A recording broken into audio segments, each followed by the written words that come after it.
Palestinians haven't had a lot to celebrate recently, but they do now. محمد عساف.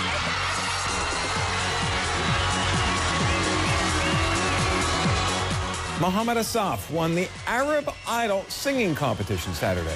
The 23-year-old Gazan impressed fans in his final act with a nationalist anthem inspiring people from Gaza to the West Bank and beyond. CNN's Mohammed Jamjoon joins us now from CNN Beirut with more. It is an amazing story. This young unknown embraced first by his neighbors, his community, and now, it seems, by virtually the entire Arab world. Oh, that's right, Jonathan. You know, Arab Idol is the Middle Eastern version of American Idol. It is a sensation, and it's really become the feel-good story of the year. It's given this strife-ridden region a reason to smile. محمد Asaf's victory, you know, we were there last night. The crowd went absolutely wild, and his journey has been about so much more than just a singing competition.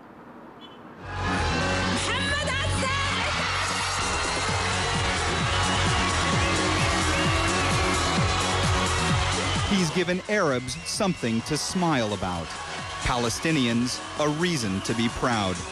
When محمد عساف, a 23-year-old from Gaza, was crowned this year's Arab Idol, they went wild in the studio and celebrated in the streets. Look, you see, everybody going crazy. Everybody's happy. Everybody's happy. This is the best thing to happen to Palestine since God knows when. In Ramallah, an eruption of euphoria. They chanted his name, danced in his honor, set off fireworks. I'm very, very happy, says this young girl. I can't wait for him to come here. I'm so excited. I can't believe it. I can't believe it.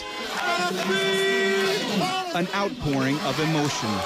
In Gaza, it was gridlock. Muhammad's hometown came to a standstill while Palestinians partied. An extremely festive atmosphere for a population unaccustomed to happy endings. With an incredible voice and an inspirational story, it didn't take long for Muhammad to become a heartthrob and a hero. He made the difficult journey out of Gaza, but still barely made it to the tryouts in Cairo. Another contestant heard him sing and decided to give up his number so Muhammad could audition. Charming audiences and judges early on, he was nicknamed the Rocket and became a fan favorite singing patriotic Palestinian songs. The former wedding singer told me he was overwhelmed and humbled, that he just lived the happiest moment of his life. An artist is made by his fans, he tells me. The love of your fans is better than all the money in the world. There's nothing better. And I feel like today, that's what I won. On stage, after his big win, Muhammad was draped in a Palestinian flag, dedicating the victory to his people. He said he still couldn't believe his luck, that more than anything, he wants his success to challenge negative stereotypes, insisting Palestinians can overcome their dire economic and political circumstances. The Palestinian people can speak in a million languages full of beauty, love, and peace to the Arab world and to the whole world, he says. The Palestinian people don't love wars and killing and destruction. It's clear now the rocket has launched. محمد Asaf is soaring to stardom, hoping against hope that when Palestinians hear his voice, they'll finally feel they have a voice. And Jonathan, just to underscore what an incredible story محمد Asaf has, when he got to Cairo, when he finally got out of Gaza and got to Cairo, not only was he late for the auditions, not only did he almost miss his chance, but in order to get into the hotel to audition, he had to scale a wall and he had to evade security to get in before he could start singing and have somebody give him his number so that he could try out. Jonathan? It's amazing. I mean, it's such a story about one young man's achievement against all odds. And when you tell the story, we're reminded of it time and again. Couldn't get in, got there late, got help from another competitor who decided not to compete against him.